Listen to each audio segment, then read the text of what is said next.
tell me what cheetahs are the most famous for? Yes? For speed. Yes, their speed.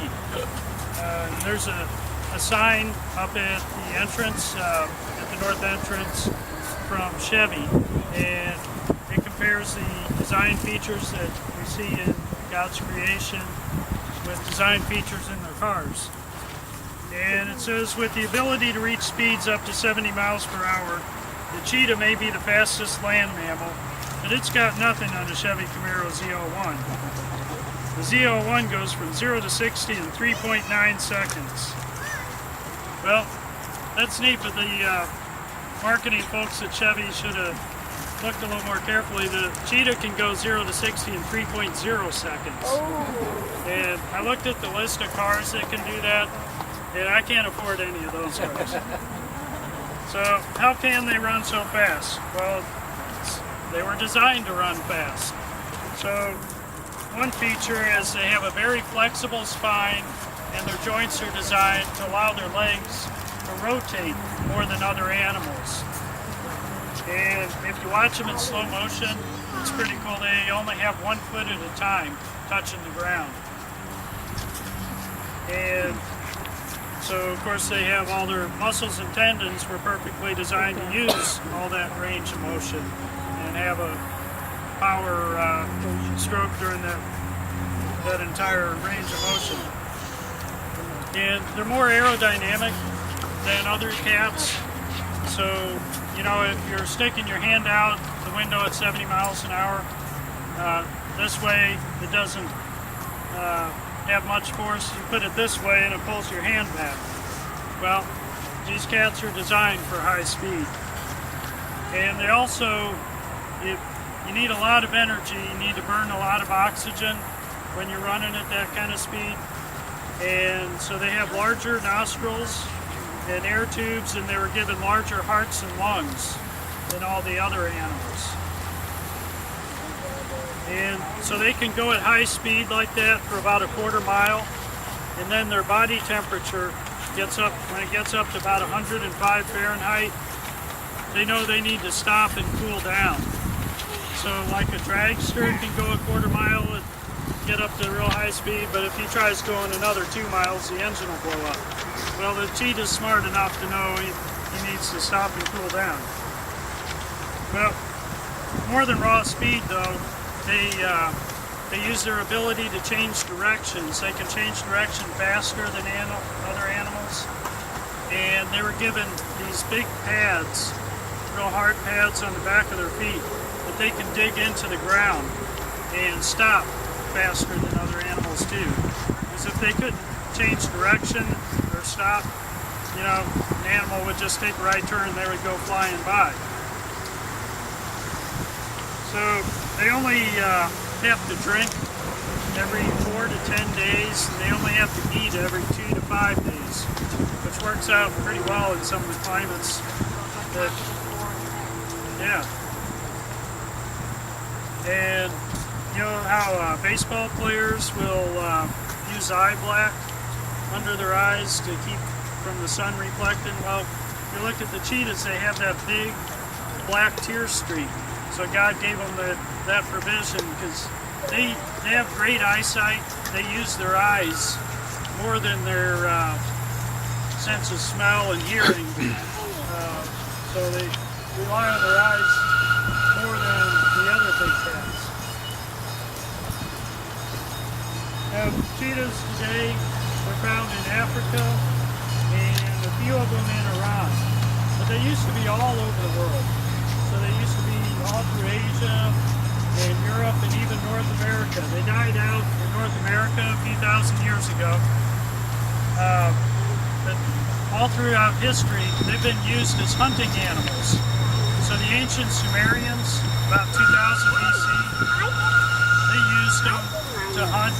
And then the Emperor Charlemagne and other European rulers, Charlemagne in the 8th century AD, he used them for hunting. And then Marco Polo, he wrote about how Kublai Khan had over 1,000 trained cheetahs. And so he would use them for hunting. And then there's a painting in your handouts there at the bottom left, that's in India in the 16th century. The Emperor Akbar had over 1,000 trained cheetahs himself. And what they found, they would try to train them, sometimes when they were cubs, train them to hunt for them. It didn't work very well at all. But what they would do is then let the moms train them to hunt, and then when they were grown up, then they would train them to hunt for them. And so what they would do, you see that little, they're blindfolded, and then they take them out, and when they want them to go after some game, like an antelope or something, they would take the blindfold off and then just release them, and they would go run down the game. So it's, you know, like hunting dogs used today.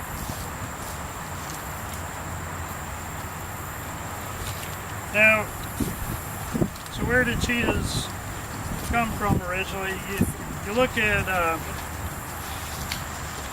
here's a picture of some of the cats around the world: tigers, lions, cheetahs, leopards, jaguars, and they're all descended from the same ancestors that had tremendous variety programmed into them. Yes? How would they catch a cheetah to train them? Well, that's a good question. You know, I guess they would raise them, and you know, had lots of them, and just like dogs, they would just, you know, hang around, and I guess they're a lot friendlier than a lot of the other cats, the big cats. So I'm not sure how they got the originals. Probably, well, you know, today they'll run them down, and they can sprint 70 miles an hour, but you can, people can go almost indefinitely at a much slower pace, and if you get them when they're tired out, you can probably corral them there for a while. But they would have just big packs of domesticated, basically, cheetahs. So they've done DNA studies of dogs, so, you know, all of us have DNA that says what we look like and how we're designed. Well, the animals are the same way, and the hyenas across the way in here, and coyotes, wolves, chihuahuas, all the dog kind, these secular studies say that they were all descended from just a tiny group of wolf-like ancestors that had all that original programming in them. And so it's the same way with cats, and same way with people. Just thousands of years ago, when people got off the ark, now those original ancestors had all that variety programmed into them.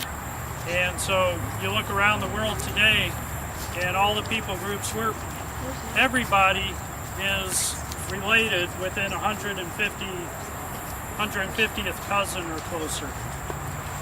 And today, each of us has a lot less variety than those original ancestors.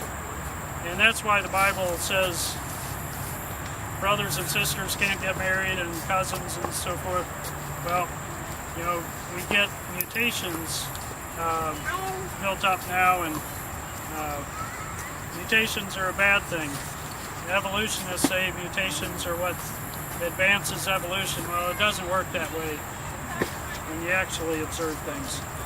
And that's what science always confirms, what the Bible has said for thousands of years. So, you know, those original ancestors like Adam and Eve, they didn't need all that variety programmed into them. The reason it was there is because God had a plan.